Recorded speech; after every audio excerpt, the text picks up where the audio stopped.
آدرس خانه از کدام سراغ این بار را گرفتید؟ این را از آشیانه چهارم همین بنا برای من دادند. اینجا مسکو است. راننده‌های تاکسی بین همدیگر درباره باری شبهناک صحبت میکنند که برای انتقال به آنها داده شده است. من پرسیدم که یگان چیزی ممنوع شده نیست، گفتند که نیست. حالا یک قطعه دیگر را با دقت تفتیش میکنیم که واقعا چیزی هست یا نه.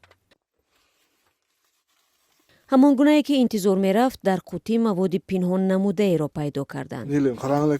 انا اکا جایی را که محکم کرده شده است ببینید. در اینجا چیزی هست. بیایید میکنیم و میبینیم. خوکه سفیدی در خلطچه بوده به احتمال زیاد مواد مخدر است. چون این شیوه داد و گرفت مواد ممنوع که قاچاقبران برای انتقالش از تاکسیران‌های ناآگاه استفاده میکنند نو نیست. اما با زیاد شدن طلبات به خدمات بارسانی به خانه این اصول از نو احیا شده است. به گفته کریم جان یوروف بجز از رانندگان تاکسی برای حمل و نقل مواد مخدر از خطکشان‌ها نیز استفاده میبرند.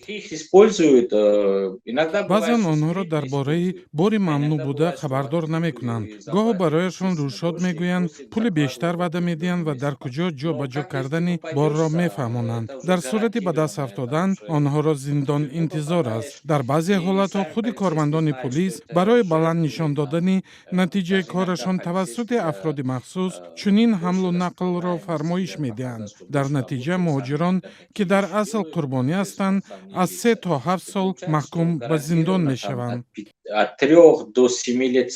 یک حامی حقوق که از افشای نامش خودداری کرد میگوید رانندگان تاکسی و خطکشان‌هایی که به خانه‌ها مال میبرند باید خیلی احتیاطکار باشند. هر نفری که به انتقال بار مشغول است باید پیش از بردن داخلش را تفتیش کنند. در تجربه‌ام حادثه بود که نصف شب مهاجر تاجیک به من زنگ زده گفت برایش یک قطعه سیگارهای الکترونی دادند. پول انتقال را هم پرداخت کردند. وقتی دختر رفت آن را گشاده می‌بیند که در تگ این سیگارها یک نوع خاکه است. من به این مهاجر گفتم که از جایش نجنبد و فوراً به 112 زنگ زند. او همین طور کرد و از جوابگری آزاد شد.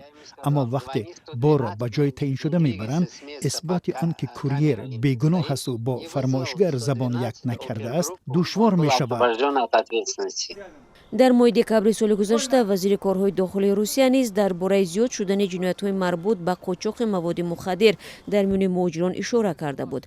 به گفته ولادیمیر کالاکولتسف در سال 2022 افزایش چنین جنایت‌ها در بین مهاجران 80% را تشکیل داده است.